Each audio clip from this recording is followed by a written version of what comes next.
A paz do Senhor Jesus, meu irmão, minha irmã, pastor Stanek, pregador do mato, em mais uma exposição bíblica, dessa vez, livro de Samuel, capítulo 12. Primeiro livro do profeta Samuel, capítulo 12. Desde já se inscreva no nosso canal, dá o seu joinha, compartilhe, nos ajuda a glorificar o nome do Senhor, nosso Deus. Hoje, 8/1/2023, são exatamente agora 6 horas da manhã. Não preciso falar que é da manhã, olha a redundância. 6 horas e 21 minutos, porque da tarde é 18. Iniciando a noite é 18 horas. Então, terminamos o capítulo 11, no versículo 15, dizendo assim: sim, todo o povo foi a Gilgal e proclamou Saul como rei, na presença do Senhor, e ali ofereceram sacrifícios de comunhão ao Senhor. E Saul e todos os israelitas se alegraram muito. Foi assim que nós terminamos o capítulo 11. Estamos, amados, aqui no capítulo 12, transição de governo, passando a faixa. Bom, não sei como era. Aqui no Brasil passa a faixa, né? Alguns não passam, enfim, é a primeira vez, é o primeiro rei, e Samuel está passando a faixa, ou melhor, ele está empossando o primeiro rei de Israel. E ali duas mudanças. A primeira mudança é de Samuel para Saul, e a segunda mudança é do governo teocrático, onde as leis que regem são as leis de Deus. O governo é o governo de Deus, ele que manda, ele que decide, ele que ordena, ele que orienta as guerras, como Samuel que vai mostrar ao povo, uma parte do governo teocrático. Mas agora está trocando de um governo teocrático para um governo monocrático, onde todo o poder concentra num único homem. É uma escolha do povo. Nós queremos um rei, queremos ser igual às outras nações. E Deus vai dar um rei segundo as concupiscências dos seus olhos e da sua carne. E vamos dar sequência aqui. Então nós estamos trocando um governo teocrático para um governo monocrático. Preste atenção aí, para você não fazer essa troca, porque tem muita gente pedindo um rei e rejeitando o reino teocrático, onde Deus quer governar a nossa entrada, a nossa saída, e cada passo nosso, Deus quer governar. Do versículo 1, lembrando que Samuel era juiz de todo Israel, estava comandando todo Israel, enfim. Então aqui está sendo rejeitado também a sucessão de Samuel, seus filhos. Versículo 1 ao 5. Samuel vai fazer prestação de conta. O governo sai, ele presta conta do que ele fez, do que ficou, presta conta para o país, para a sociedade. Se for um bom governo, ele vai prestar conta. E ele fala mais ou menos assim: fui criado com vocês, está aqui eu, está aqui meus filhos, estão aqui os meus filhos. E agora vocês, vê aí, se eu roubei, se eu oprimi, se eu subornei alguém. Samuel foi achado justo perante o povo. Não, nós não temos o que falar do Senhor. Não temos. O Senhor nunca nos roubou, nunca nos oprimiu, nunca recebeu suborno, embora os filhos dele tenham escorregado, vacilado, mas ele está limpo diante do povo. Foi achado justo. Olha só o que diz Salmo 119, versículo 9. Como pode um jovem manter pura sua conduta? Como pode um jovem manter pura sua conduta? Lembrando que ele foi criado ali. Então o próprio verso do Salmo 119, 9, vai responder. Olha a interrogação, tem um ponto de interrogação aqui. Como pode o jovem manter pura sua conduta? Olha a resposta: vivendo de acordo com a tua palavra. Então Samuel, ele vivia de acordo com a palavra de Deus. E aos meus amigos, pastores, líderes, aqui eu quero pontuar aqui, deixar uma mensagem. Samuel está governando todo Israel, já tinha empossado seus filhos em 2 lugares de estratégia, e ele está governando todo Israel. Mas vai chegar o dia de prestar conta.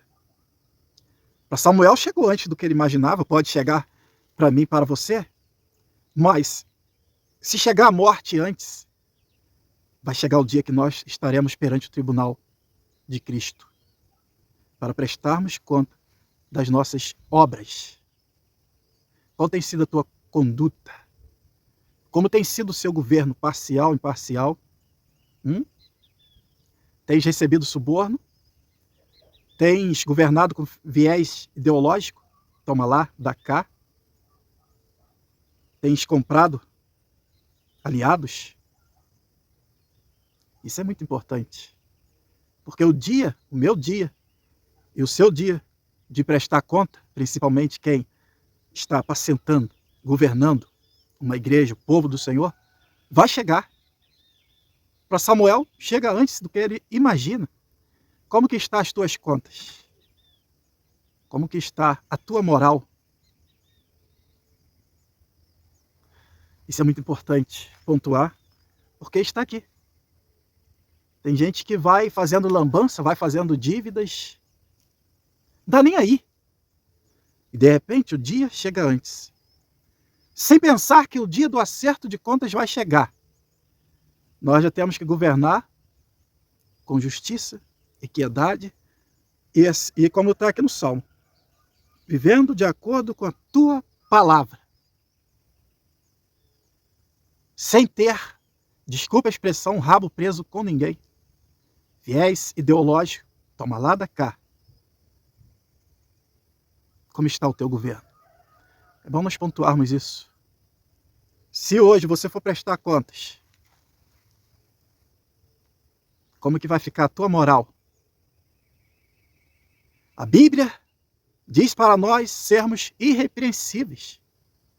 Nós temos que lutar para isso, pagar o preço. E isso Samuel fez. Está dando aqui um exemplo para nós de caráter, de fidelidade. Não tem rabo preso com ninguém. Não tem ninguém para levantar um dedo. Aqui, ó. Se roubei, se oprimi, se recebi suborno. Amados, o governo tem muita facilidade para isso. Muita facilidade. De comprar pessoas para se estabilizar no poder. Mas com Deus, isso não funciona. Não funciona. Então, ó, vai chegar o dia de nós acertarmos as contas.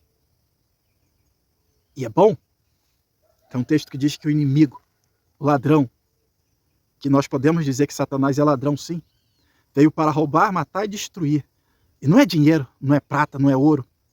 É caráter, é dignidade, é a sua honra, a sua moral, a minha.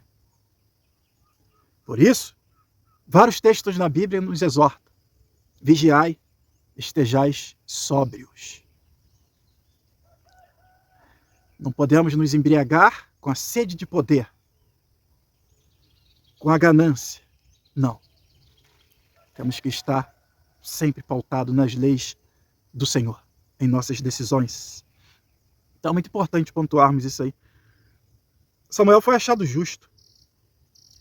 Então tomo o Senhor, nosso Deus, como testemunha entre mim e vocês. Deus é minha testemunha do que vocês estão falando. Colocou Deus como testemunha, que ele foi achado justo diante do povo. Que maravilha! Que honra para um homem que está passando a faixa, está passando o bastão, está passando o cajado. Temos que viver com responsabilidade, governar com responsabilidade. Essa que é a verdade. Embora nós estamos falando isso, talvez você pense, pastor, não está nem apacentando, nem apacenta. Mas essa palavra não é minha, do Senhor. Não é minha. Isso não é coisa da minha cabeça, é o Senhor que está falando com você agora.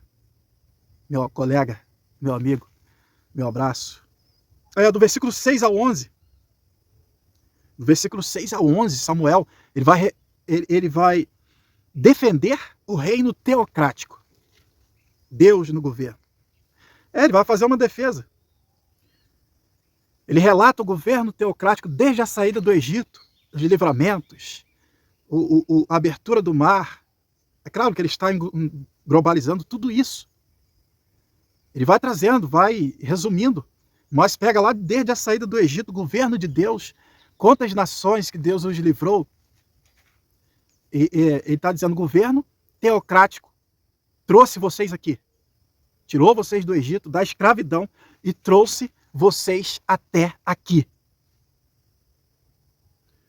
E olha o versículo 11. Olha o versículo 11, o que ele vai dizer. Então o Senhor enviou a Jerubaal. Sabe quem é Jerubaal? Gideão. Baraque. Lembra de Débora e Baraque? Jefté, um grande libertador. E Samuel, ele faz um resumo. Ele faz um resumo desses três, Jerubaal, que é Gideão, Baraque e Jefté. E ele faz um resumão. Governo teocrático de Deus trouxe vocês até aqui, os libertou da mão dos inimigos que rodeavam, de modo que vocês viveram em segurança. 20 anos de paz, 40 anos de paz, até eles se rebelarem contra o Senhor, deixar o Senhor. E aí o inimigo vinha os oprimir. Mas enquanto eles estavam debaixo das leis do governo teocrático, eles estavam em paz. Agora esse povo, esse mesmo povo, eles têm duas ameaças. Eles têm de um lado os filisteus, ou melhor, eles têm os filisteus como ameaça, e quando eles pediram um rei, eles tinham duas ameaças, segundo Samuel, que eram os filisteus e o tal de Naás, rei dos... E vendo vós, olha só o versículo 12 e o 13, e vendo vós que Naás, rei dos filhos de Amon, vinha contra vós, me disseste, não mais reinará sobre nós um rei, sendo, porém, o Senhor vosso Deus, o vosso rei. Olha só. Agora, pois, vede aí, o rei que elegeste e pediste, e eis que o Senhor tem posto sobre vós um rei. Então, eles vão pedir um rei debaixo de ameaças, como já estiveram antes. É o que Samuel vai estar citando aqui. Então, eles vão pedir um rei. Sendo que aqui, no governo de Deus, através de Samuel, Deus já havia dado a eles um livramento contra os filisteus. Lembra? Lá atrás, que Deus fez trovejar sobre os filisteus e deu a vitória a Israel. Então, mas devido a essas duas ameaças, essa foi eliminada, já estudamos a eliminação dos amonitas, descendentes daquele incesto de Ló, e agora eles estão sob a ameaça dos filisteus. Mas Samuel está dando posse. A Saul está prestando conta, está relatando. Está falando do governo teocrático. Vos trouxe até aqui. Versículo 14 e 15. Se vocês e o vosso rei temer o Senhor, seguir as suas leis, então tudo ficará bem. É só temer o Senhor e seguir as leis do Senhor. Versículo 16 ou 18. Do 16 ao 18. Mas se vocês forem rebeldes, a mão do Senhor será contra vós. Se temer o Senhor, vão se dar bem. Se forem rebeldes, a mão do Senhor será contra vós. Estou fazendo aqui um resumão.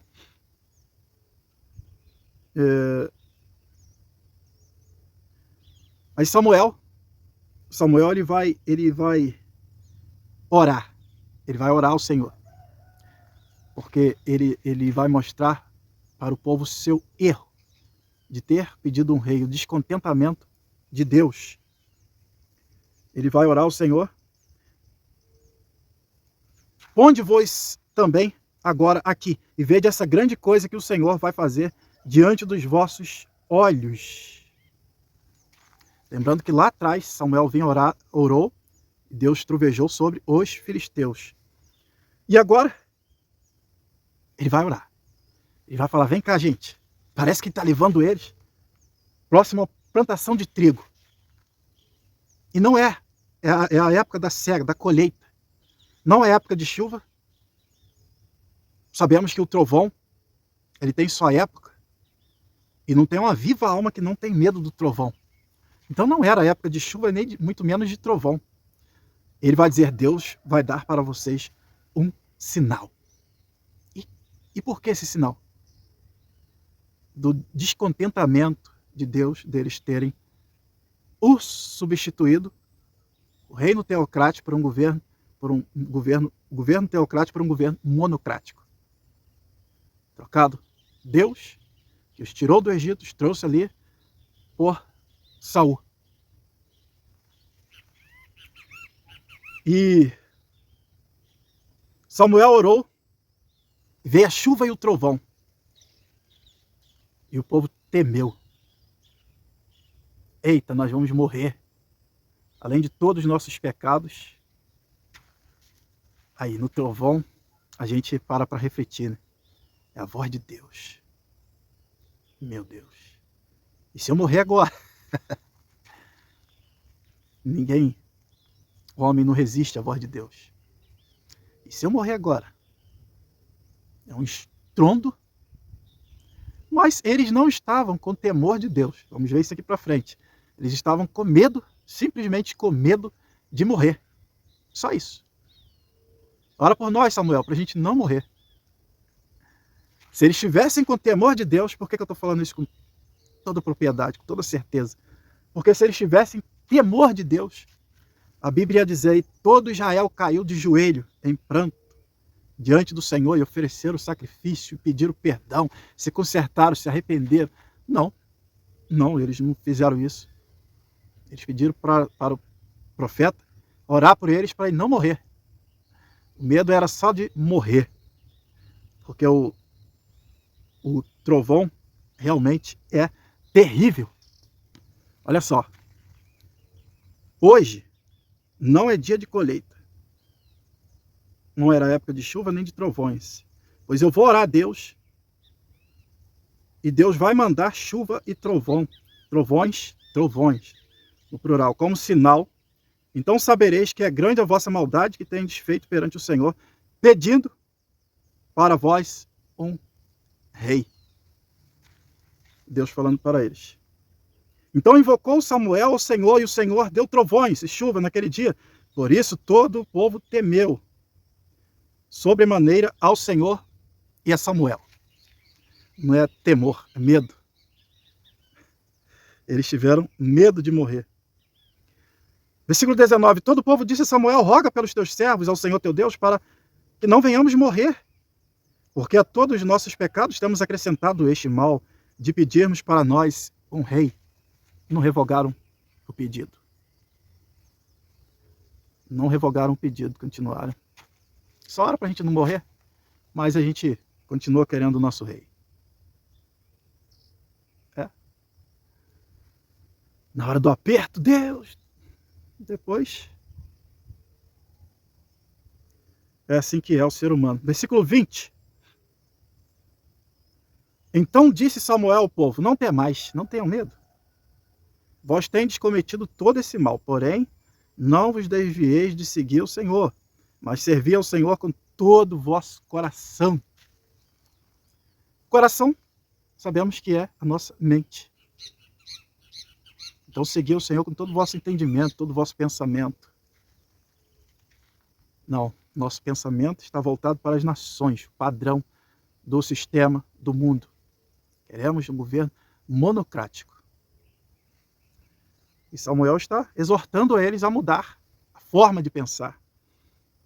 E não vos desviei, versículo 21, não vos desvieis, pois seguireis, e não vos desvieis, pois seguiareis as vaidades que nada aproveitam, e tampouco vos livrarão, porque vaidades são... O que é vaidade? O que você entende por vaidade? Vaidade é exagero e ausência de limite. São minhas definições. Creio que recebi do Senhor esse entendimento. Exagero, ausência de limites. Focado em Eclesiastes 2. Quando... Isso aqui vai ficar provado aqui ainda pra gente. Vamos ver aqui, ó. Deuteronômio Você vai ver que é exagero e ausência de limite. Deuteronômio 17, 16 a 18. Moisés está falando sobre quando eles pedirem um rei. Olha só. Esse rei, porém, não deverá adquirir muitos cavalos. Está falando de exagero, de ausência de limites.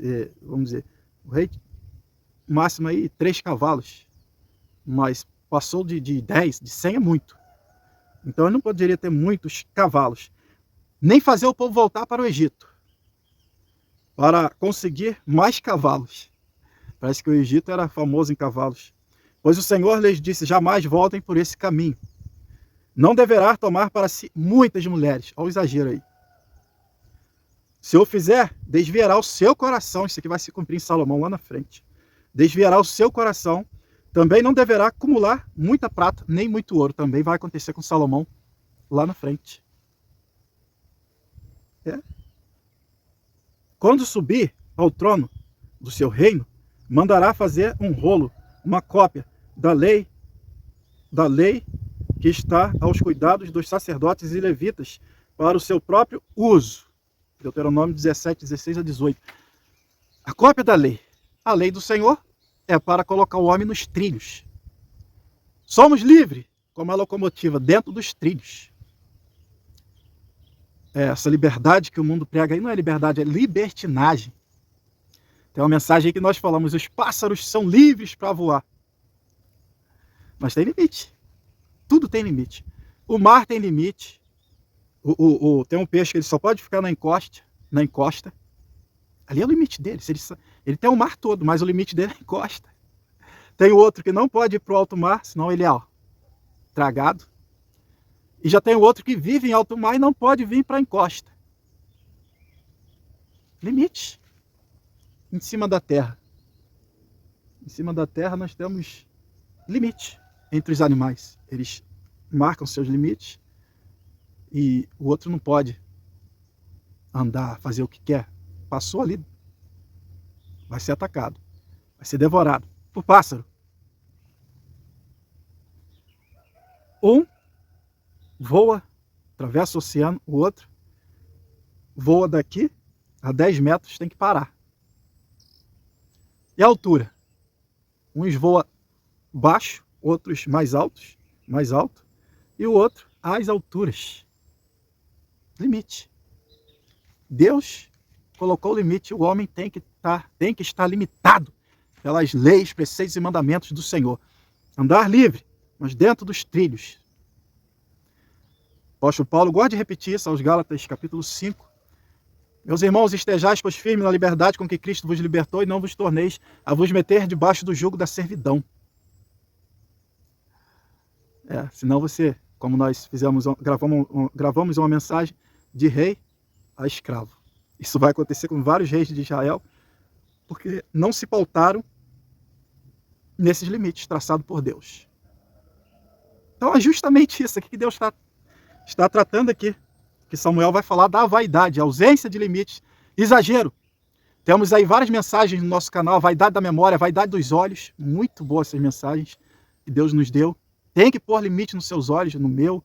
A nossa mente não é qualquer coisa que a gente pode pensar, planejar, não é qualquer pensamento que nós podemos deixar na nossa mente. Limite. Enfim, vários limites para nós vivermos bem, em paz. É justamente isso aqui. Então, quando subir ao trono do seu reino, mandará fazer um rolo, uma cópia da lei, que está aos cuidados dos sacerdotes e levitas para o seu próprio uso. Para ele usar, para ele se pautar. Como Davi amar as leis do Senhor, se pautar nela, ser orientado por elas, pelas leis do Senhor. E a cópia, a lei do Senhor, é para proteger o rei dentro dos seus limites, como é para proteger o pastor, a ovelha, dentro dos seus limites. Então, tudo tem limite. Satanás vive tentando nos enganar que nós somos bode. O bode é aqui. Olha a montanha lá, ó. Ele gosta disso. Prender um bode e dar cabeçada, ele gosta. As ovelhas não. As ovelhas, elas são comandadas pelo pastor, elas são obedientes. Cuidado aí. Você tem que estar dentro dos limites da sua igreja, das leis, dos mandamentos do Senhor. Cuidado, porque Satanás quer dizer que você é bode para ficar aí nas montanhas. Qualquer um que joga uma cenourinha te leva. Ovelha não vai, não. Ovelha só anda com o pastor. Ovelha ouve a voz do seu pastor, conhece e obedece. Então o limite é muito importante. Eclesiastes 2. Vai acontecer literalmente tudo isso com Salomão. Tudo isso que foi tratado em Deuteronômio 17 vai acontecer com Salomão. Infelizmente. Fiz para mim, ajuntei para mim. Olha aí a ausência de limite. Abundância, abundância. Olha o egoísmo. Quando eu faço para mim, quando eu junto para mim, não gera galardão. O que gera galardão é quando eu faço para o meu próximo, para a minha família, para a igreja. Isso gera galardão. Então Salomão está se despedindo da terra. Ele diz: tudo é vaidade, tudo é vão, oco e vazio. Mais de 90% da nossa vida nós vivemos para servir o próximo. Se você não vive para servir, não serve para viver, vegeta. E esses cuidados que Samuel está passando para o povo. Então, Eclesiastes 2, ajuntei ouro, prata, mulheres, isso corrompeu a Salomão. Justamente o que foi tratado lá em Deuteronômio 17. As mulheres vão corromper o coração. E foi o que aconteceu com Salomão. Depois dá uma olhada em Eclesiastes 2. Você quer ver uma pessoa vaidosa? Você olha para a pessoa, o excesso de joias, o excesso, no caso do ímpio, o excesso de maquiagem, de pintura, enfim, a variedade de cores na roupa para chamar atenção, sendo que nós somos criados para a glória de Deus, não é para a nossa glória. Então, tem mensagem nossa aí que nós falamos: se você está se vestindo para a sua glória, está errado. Quer que comais, ou bebais, ou façais qualquer outra coisa que seja para a glória de Deus. Glória é fama, notoriedade.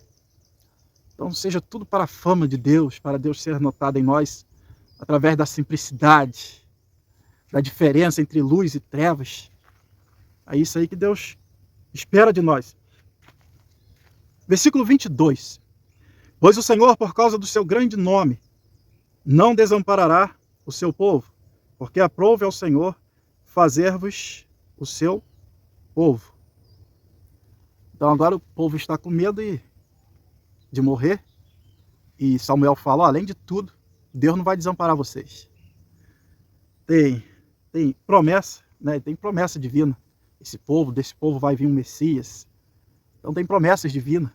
Esse povo está debaixo de promessa de Deus. Então Deus tem um compromisso com eles, embora eles não tenham com Deus. Versículo 23. E quanto a mim, longe de mim, que eu peque contra o Senhor, deixando de orar por vós. Antes, vos ensinarei o caminho bom e direito. Ensinou mesmo. Julgou Israel até o fim da sua vida. Entrou aí pela metade do reino de Saul, ungiu a Davi. Enfim. E continuou com garra. Enfrentou Saul, matou o rei Agag. Enfim, colocando as coisas de Deus em dia, ensinando o povo as leis. E depois ele parte para o Senhor. Depois Samuel vai partir para o Senhor. Mas ele vai cumprir aqui o que ele prometeu.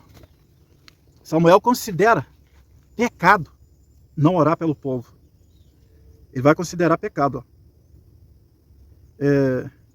Longe de mim que eu peque contra o Senhor, deixando de orar por vós. Ele vai considerar um pecado deixar de orar pelo povo. Interessante, né? E ele vai orar por Saul até Deus dizer: oh, basta, Samuel, basta, não ore mais, eu não vou te atender. E ele vai cumprir isso aqui.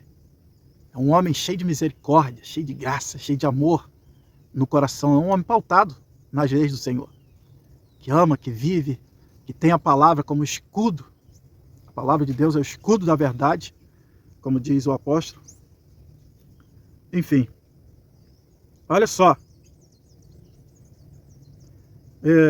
Olha só como é pecado. Eu vou aqui, não sei como é que eu vou me expressar aqui, mas eu vou me juntar a Samuel aqui, esse grande homem de Deus do passado, e reafirmar: é pecado não orar. É pecado não orar. É pecado não orar. Por quê, pastor? Porque Jesus mandou vigiar. Primeiro vigia, depois não adianta orar não. Vigiar e orar. Estou falando primeiro vigia, outro dia um irmão passou uma mulher daquele jeito, uma sedutora, e ele vai acompanhando com os olhos, e depois que ele acompanhou, ele diz: ah, poder no sangue de Jesus. Não adianta não. Não adianta orar não. Se não vigiou, não adianta. Aí vem aqueles pensamentos, Satanás bota aquela mulher peladinha diante de você, ou outra situação aí, você não vigiou. Aí vai ficar: ah, Senhor, tira essa imagem da minha cabeça, você que botou, não foi o Senhor. Então tem que vigiar, depois não adianta orar.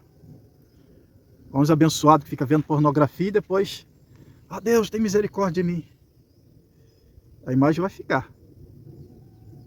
A imaginação.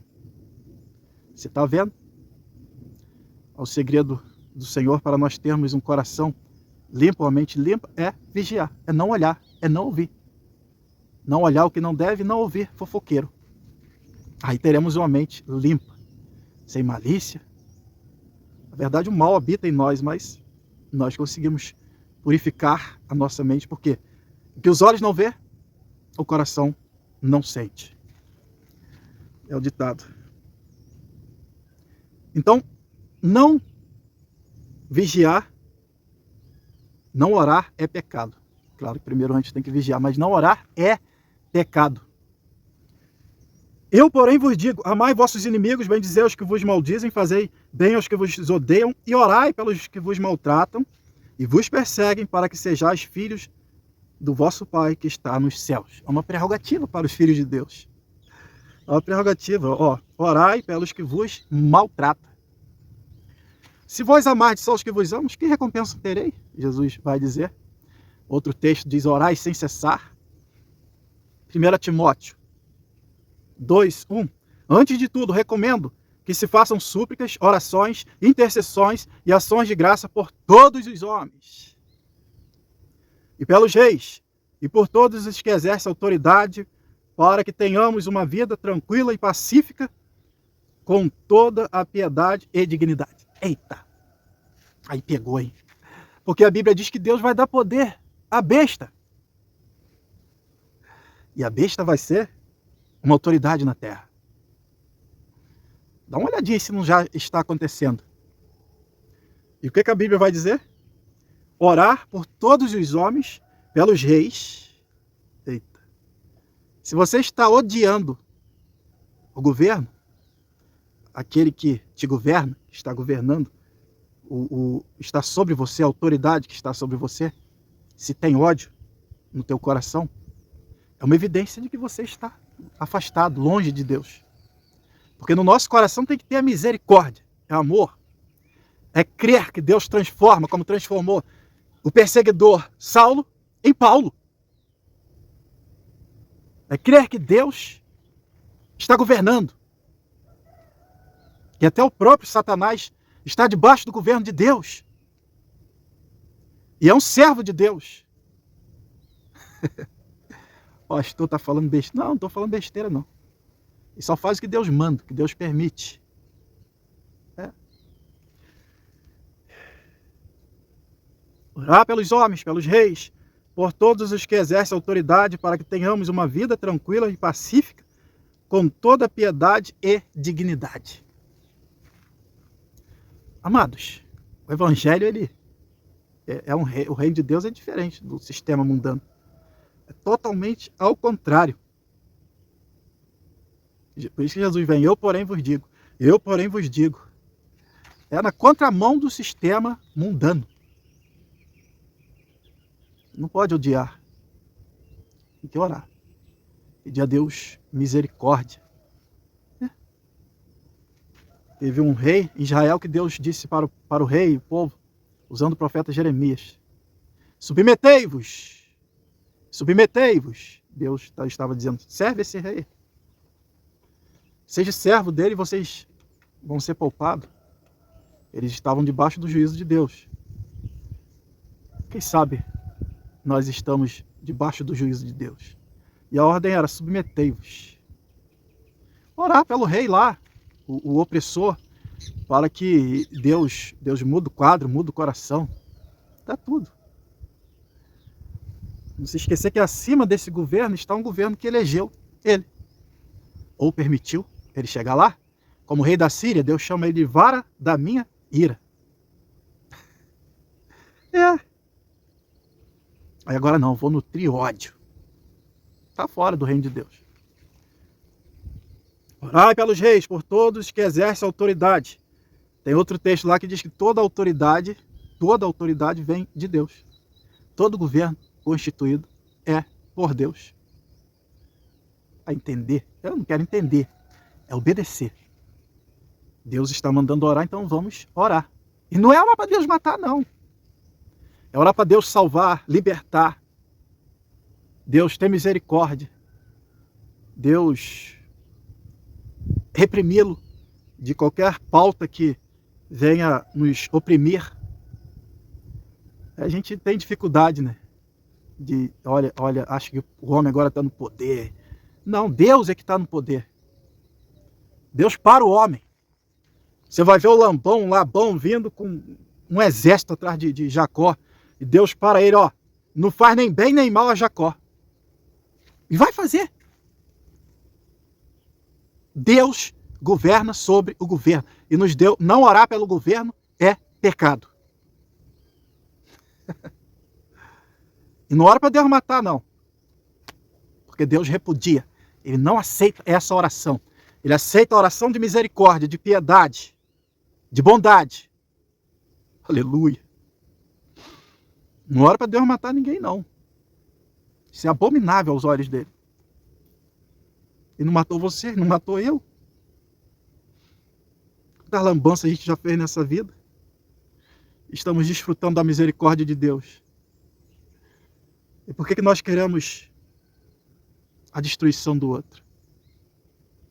Igual o profeta Jonas. Não. Ora não. Certa vez eu orei. Deus falou: não aceito. Não aceito essa oração. Misericórdia, bondade e amor. É assim que nós lidamos com Deus. Amai. Amai. Eu, porém, vos digo: amai a vossos inimigos. Amai a ação. A maior demonstração de amor do ser humano pelo próximo é dizer: eu estou orando por você. Ou nem dizer, está orando, você está demonstrando amor. E a prática do amor encobre uma multidão de pecados. Quer coisa melhor? E por que está trocando ódio pela misericórdia? Por quê?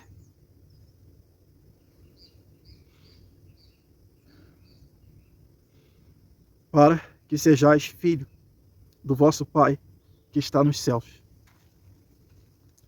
Para que sejais filhos do vosso Pai que está no céu. Tira o ódio. Exerce a misericórdia. Ainda que seja o teu inimigo. Quando Jesus disse isso, tinha uma legião, diz um historiador. Eu não conheço a história, mas ele diz que tinha uma legião. Foi designada uma legião. Mais ou menos 6.000 soldados. Com escudo, brasão, esculpido no escudo um javali. Que era algo abominável para os judeus. E essa legião foi designada para cuidar, para tomar conta ali do povo, dos judeus. Tipo uma afronta, uma abominação. Porque o porco para eles era abominável. Chega lá essa legião. E Jesus diz: amai, amai vossos inimigos. Bendizei os que vos maldizem. Fazei bem aos que vos odeiam. Orai pelos que vos maltratam. Não orar por essas pessoas é pecado. Porque Deus mandou orar. Então nós temos que ser filho de Deus com essas ações.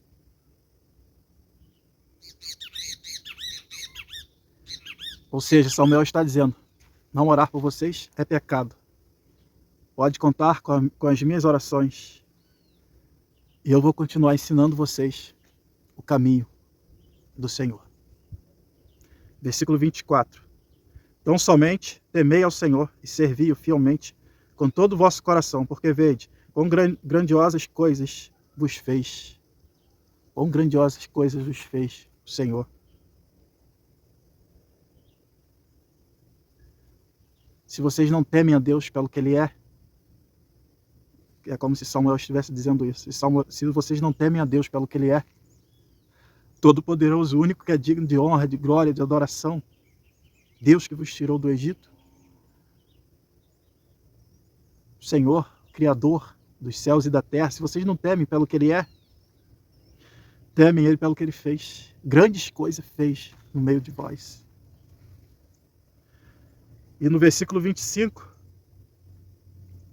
porém se perseverardes em fazer o mal, perecereis, assim como o vosso rei.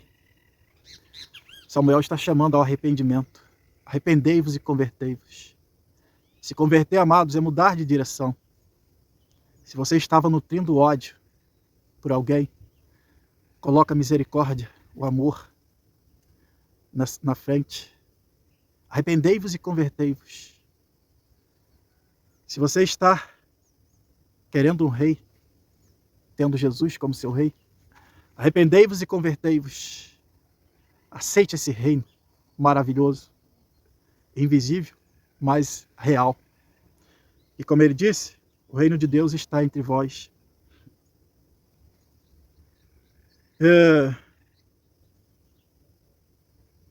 A parte B do versículo 19. A parte B do versículo 19.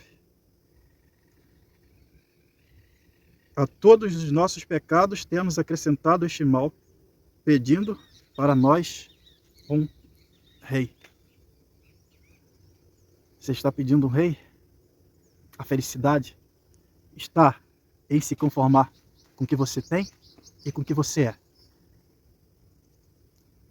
Adão e Eva eram livres, tinham todo o jardim, mas Satanás resumiu o jardim na árvore do conhecimento do bem e do mal.